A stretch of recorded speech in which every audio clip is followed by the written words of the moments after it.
The knife sliced through the cake with a sickening squelch, frosting splattering like fresh blood across the white tablecloth. "To forever," Xavier whispered, his voice cracking as he leaned in to kiss me. But his eyes, those damn blue eyes that had haunted my nightmares for 15 years, darted away, hiding something sharper than the blade in his hand. In that frozen heartbeat, as cheers erupted from our friends and family crammed into the backyard of our Brooklyn brownstone, I tasted the lie on his lips, sweet and poisonous, and wondered if the boy who'd shoved me into lockers and called me fag in the halls of Elmwood High had ever stopped destroying me. It started back in sophomore year, in that godforsaken corner of Ohio where the cornfields stretched like endless accusations under a sky too big for secrets. Elmwood High was a pressure cooker of small-town hypocrisy. Football heroes on pedestals, cheerleaders orbiting like satellites, and the rest of us just trying not to get crushed in the gravity. I was the skinny kid with the thrift store clothes and the poetry notebook I hid in my backpack, dreaming of escape routes to anywhere but there. Xavier King was the son everything revolved around. Quarterback with shoulders like a linebacker's envy. Easy grin that made girls swoon and boys fist pump in the locker room. He was golden, untouchable, the kind of guy who could trash talk you into the ground and still get invited to every party. Our worlds collided on the first day of gym class, when coach barked us into dodgeball lines. I was already sweating through my too big shorts, heart hammering like it knew what was coming. Xavier's team got the red rubber balls first, and he hefted one like it was a grenade. "Hey, Ellis," he drawled, loud enough for the whole class to snicker. He'd started calling me that, twisting my name into something small and stupid. "Catch this if you can, princess." The ball rocketed straight for my face. I ducked too late. It clipped my ear, exploding pain across my skull. Laughter roared, but I just stood there, blood trickling warm down my neck, staring at him. He met my eyes for a split second. Not triumph, but something fractured, like he'd thrown it to hurt himself more than me. That was the rhythm he set. Casual cruelty laced with these weird pauses, like he was testing the air between us. In the cafeteria, he'd accidentally knock my tray, sending mystery meat sliding across the linoleum while his buddies howled. "Whoops, queer hands," he'd mutter. But his voice would dip low on that last word, almost a question. I'd burn with shame, shoving down the heat that bloomed in my chest because God. Even then, I knew. I liked boys, and the one doing the most damage was the one I couldn't stop watching. The way his hair fell damp over his forehead after practice, the flex of his arms as he spiked a volleyball, the rare, unguarded laugh when he thought no one was looking. By junior year, it escalated. Whispers about me being that gay kid had started circulating, fueled by the time Tommy Reynolds caught me staring too long at the swim team roster. Xavier latched onto it like a shark scenting blood. Lockers slammed on my fingers. My books got lost in the toilets. Once, he cornered me behind the bleachers after school, his breath hot against my ear as he pinned me to the chain-link fence. "You think you're special, Ellis? Parading around like some kind of freak." His grip was iron, but his eyes were wild, pupils blown like he was the one trapped. I shoved him off, tasting bile and something dangerously like want, and ran home to cry into my pillow, wondering why the hell my body betrayed me like that. Mom noticed, of course. She was a nurse at the local clinic, all tough love wrapped in faded scrubs and coffee breath. "Elliot, honey, boys will be boys," she'd say, dabbing antiseptic on my split lip, but her eyes were sad, like she remembered her own high school ghosts. Dad was gone by then. Truck accident on I-70, so it was just us, scraping by on her shifts and my after-school job at the diner. I buried it all in poetry, scribbling lines about fractured skies and boys who burned brighter than they should. Xavier became my unwilling muse, every taunt twisting into verses I never showed anyone. Senior year brought a fragile truce, or so I thought. Homecoming week, the whole town buzzed with bonfires and floats, the air thick with cider and crushed dreams. I was manning the ticket booth for the drama club's bake sale, safer than the field, where the jocks ruled. Xavier sauntered up, still in his Letterman jacket, smelling like grass and Axe body spray. "2 tickets, he grunted, tossing crumpled bills my way. Our fingers brushed, and he jerked back like I'd shocked him. I froze, heart slamming. "You going with someone?" I blurted, hating how small my voice sounded. He shrugged, jaw tight. "Nah, coach's orders." Gotta keep up appearances. Appearances. The word hung there, heavy as the fog rolling off the river. For a beat, neither of us moved, the carnival noise fading to a hum. Then his buddies hollered from the midway, and he was gone, melting into the crowd like smoke. I watched him that night from the edges, laughing with girls who draped themselves over him, but his smiles never reached his eyes.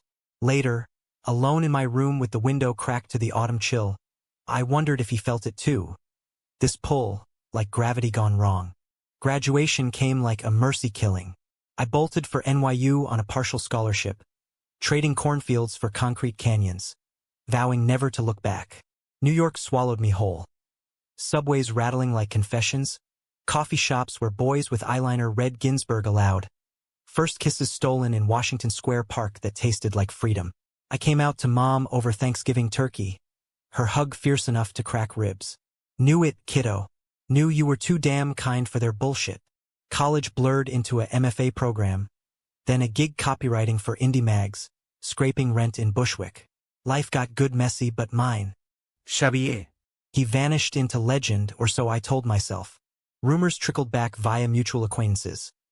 Ohio State on a football ride, then a pro tryout that fizzled, bouncing to coaching gigs in podunk towns.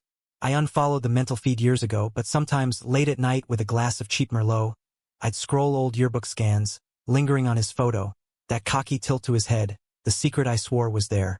15 years later, fate or some cruel cosmic joke dragged him back into my orbit at a high school reunion in Cleveland.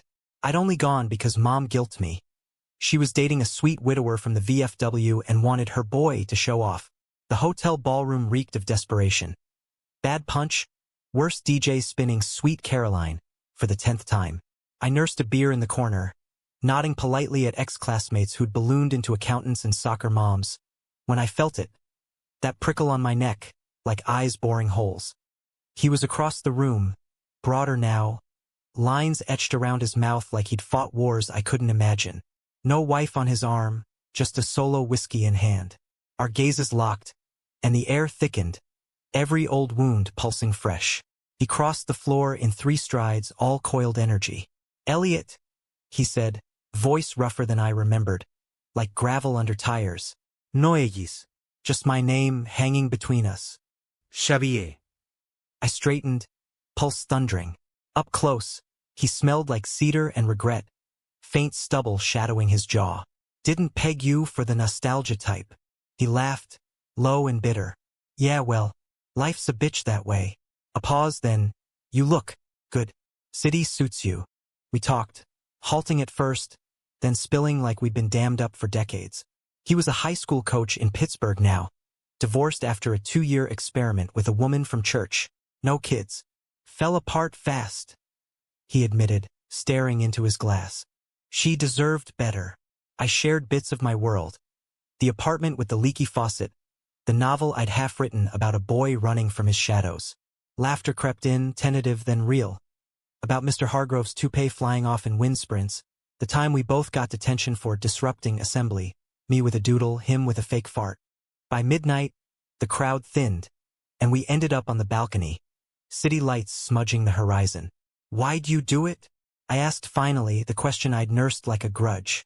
"All that shit back then. The names, the everything." He leaned on the railing, knuckles white. "I was scared, man. Scared shitless of what I felt." His eyes met mine, raw and unguarded. "You were the first one who made me question it all. And I hated you for it. Hated myself more." The confession landed like a gut punch, stealing my breath. In that moment, under the sodium glow, I saw him. Not the bully, but the boy who'd thrown dodgeballs to keep from reaching out. We didn't kiss that night, but as he walked me to my car, his hand brushed my back, lingering. "Can I call you?" he murmured. I nodded, the past cracking open like an egg, yolk spilling messy and vital. What followed was a whirlwind that felt scripted by some rom-com god with a sadistic streak. Late-night drives across state lines, texts that lit up my phone at 3 a.m. with stupid memes about old teachers. Xavier came to New York on weekends, trading his pickup for the Amtrak, showing up at my door with takeout from that hole-in-the-wall falafel spot I loved. We'd walk the High Line at dusk, his arms slung casual over my shoulders, pointing out constellations warped by light pollution. "See that? That's us," he'd say, tracing Orion's belt. Fucked up, but still shining. Falling for him was like diving into a riptide. Terrifying, exhilarating, no chance of swimming back. He opened up in fragments. The absent dad who'd bailed for Vegas showgirls. The mom lost to cancer when he was 12, leaving him to navigate a house of holier-than-thou aunts who quoted Bible verses like bullets. Football had been his armor, the field a place where pain had rules. "I lashed out at you because you were brave," he confessed one rainy afternoon in my kitchen. Rain sheeting the windows as we chopped onions for chili. "Writing those poems, holding your head high. I couldn't even admit it to myself. I forgave him then, or thought I did, in the press of his mouth against mine, soft and searching, tasting like forgiveness and fear. Our first real date was in Central Park, autumn leaves crunching underfoot as we rented bikes, racing like idiots until we crashed laughing into a pile of them. He proposed 6 months later, on a rooftop in Queens during a blackout, candles flickering from neighbors' windows. "Marry me, Elliot," he said, down on one knee with a ring that caught the starlight. Simple silver, engraved with "no more hiding." I said yes, tears blurring the city skyline, believing we'd rewritten our story. But cracks spiderwebbed early. He'd flinch at loud noises, like car horns or slammed doors, his face going distant, like he was back in those Ohio nights. Once, during a dinner with my friends, artsy types who grilled him about his journey, he snapped at a harmless joke about high school jocks, storming out to the fire escape. I found him there, chain-smoking, eyes red. "Sorry," he muttered. "Just triggers." I chalked it up to PTSD from the divorce, or maybe the ghost of his mom. Mom adored him when we visited. "That boy's got a heart bigger than his shoulders," she'd say, pressing apple pie into his hands. His family, a minefield. We drove to Pittsburgh for Christmas. His aunts eyeing me like I was the devil's +1, whispering about choices over ham. Xavier deflected with charm, but I saw the toll. The way he'd gripped the steering wheel white-knuckled on the way home, silent for miles. Wedding planning was a blur of tux fittings and venue hunts, landing on a cozy vineyard in the Finger Lakes. Rolling hills, fairy lights strung like promises. Vows exchanged under an arbor dripping wisteria, his voice steady as he promised, to stand with you, no matter the storm. Our first dance was to Springsteen, Thunder Road, his hand warm in mine, whispering, "This is it, us against the world." Honeymoon in Maine. Lobster rolls on rocky beaches, fog-shrouded lighthouses where we'd make out like teenagers, salt on our lips. Back in Brooklyn, we nested, his coaching schedule meshing with my freelance deadlines, lazy Sundays with pancakes and the Times crossword. Love felt solid, like the brownstone's creaky floors under our feet. But the shadows lengthened. Late calls from his ex-assistant coach, cryptic texts he deleted too quick. I'd wake to him pacing the living room at dawn, staring at old photos on his phone. Not of us, but grainy shots from Elmwood, him and his teammates, arms slung wide. "What's eating you?" I'd ask, pulling him back to bed. "Nothing." He'd lie, burying his face in my neck. "Just ghosts." The first real fracture came 3 months in, at a bar in Williamsburg with old college buddies. Beers flowing, stories flying, when someone, drunk and oblivious, mentioned Elmwood. "Hey, weren't you the king of that dodgeball massacre? Elliot, you remember that kid who pegged you?" Laughter rippled, but Xavier went rigid beside me, glass shattering in his fist. Blood welled, dripping red onto the scarred wood. "Shut the fuck up," he growled, voice lethal. The table went silent, eyes wide. He bolted for the door, me chasing after, the night air slapping cold.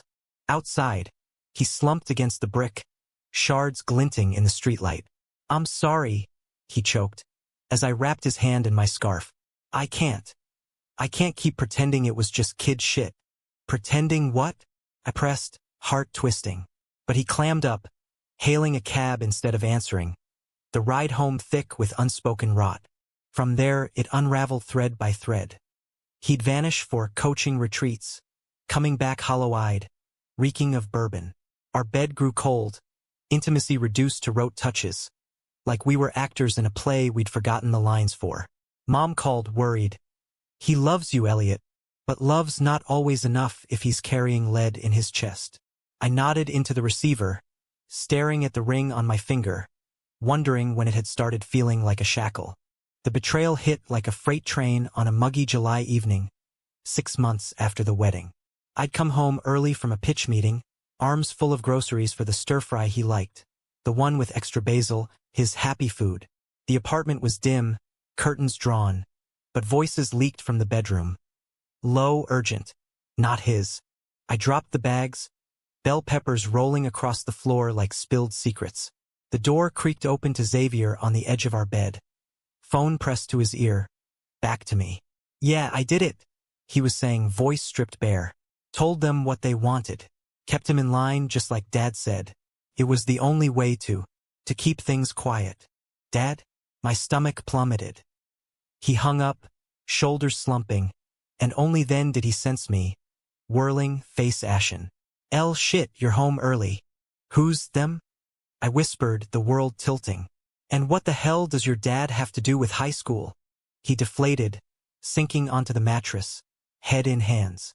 Sit down, please. I couldn't. The air hummed with the lie we'd both ignored.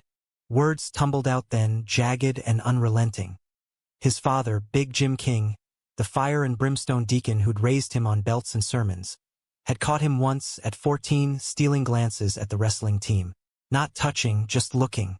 The beating that followed left bruises that bloomed purple for weeks. You're a king, Jim had snarled.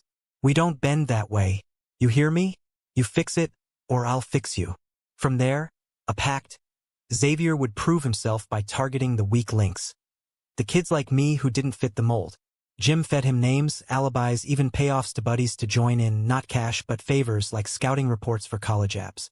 It was control, Xavier rasped, eyes glassy. He said if I made you break, he'd know I was fixed. And if I didn't, he'd tell everyone. Ruin me before I even started. The room spun. Every shove, every slur. Not random boy king bullshit, but orchestrated cruelty. A father's twisted litmus test. You let him use you, I choked, backing away. Used me as your fucking scapegoat. For what? To play quarterback? To hide? I tried to stop, he pleaded, reaching. Senior year after homecoming, I wanted to tell you everything.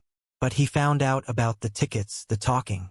Threatened to ship me to conversion camp if I didn't double down. Tears carved tracks down his face. But I was numb. The betrayal a chasm swallowing us whole. When you left for New York, I thought I'd escape too. But he never let go. Even now, those calls? He's sick, cancer. Wants absolution before he croaks. Made me confess on tape. For the family legacy. I laughed, bitter and broken. Legacy? You married me, Xavier. Built a life on this lie. How do I trust? You don't have to. He cut in, voice shattering. I get it. But I love you. The real me, not the monster he made. Please. I fled then to Mom's in Ohio, the drive a blur of taillights and thunderheads. Days bled into nights of pacing her kitchen, spilling the poison while she brewed endless chamomile. That boy's drowning, Elliot, she said finally, eyes wise with her own scars. Question is, do you throw him a line or let him sink? Back in Brooklyn, confrontation brewed like a storm front. Xavier waited on our stoop, gaunt and unshaven, a duffel at his feet like he'd already packed to leave. Rain lashed down as I pulled up, wipers slashing futile against the downpour. We faced off under the awning, water pooling at our shoes, the city a distant roar. Say it, I demanded, voice lost in the gale. All of it, no more half-truths. He did, hours bleeding into the night, huddled in the diner down the block, coffee going cold as he laid bare the rot. The tapes, Jim forcing him to record lessons in cruelty, archived like trophies. The payoffs, not just to jocks, but to silence whispers about Xavier's own deviance. The night before graduation, when Jim locked him in the basement, Bible thumping against the door. Pray it out, boy, or you're dead to us. How he'd coached in shadows, always glancing over his shoulder, until meeting me again cracked the facade wide. Why marry me? I whispered at dawn, the sky bruising purple over the East River. knowing this bomb was ticking? Because you were the light, he said simply, hand hovering near mine. The one thing real in all the bullshit. I thought if I could love you right, it'd erase the stains. The climax crested that week, a maelstrom of calls and ultimatums. Jim, rasping from his hospice bed in Akron, demanded a final reckoning. Fly out, confess to the family, cleanse before he passed. Xavier went alone, against my pleas, returning 2 days later a husk. Eyes sunken, voice a ghost. He recorded it all, he murmured, collapsing onto the couch. The bullying, the tapes, sent copies to the reunion committee last year. That's why he pushed me to go. To drag you back into the mud. Rage ignited, hot and holy. I stormed the laptop, digging through emails he'd forwarded. Attachments stamped with dates from our school days. Audio files labeled redemption log. Jim's voice, oily and triumphant. Good work, son. Break the faggot. Break the weakness in you. My stomach roiled, but beneath the horror, a deeper ache. For the boy in those recordings, voice cracking on pleas for mercy, drowned by his father's thunder. We burned them that night. Literally, in a metal bowl on the fire escape, flames devouring the past as sirens wailed below. Xavier's hand in mine, steady for the first time. It's over, he said, ash scattering on the wind. No more legacies, just us. Healing wasn't linear. It zigzagged like Brooklyn streets. Therapy twice a week. Joint sessions where we unpacked the shrapnel.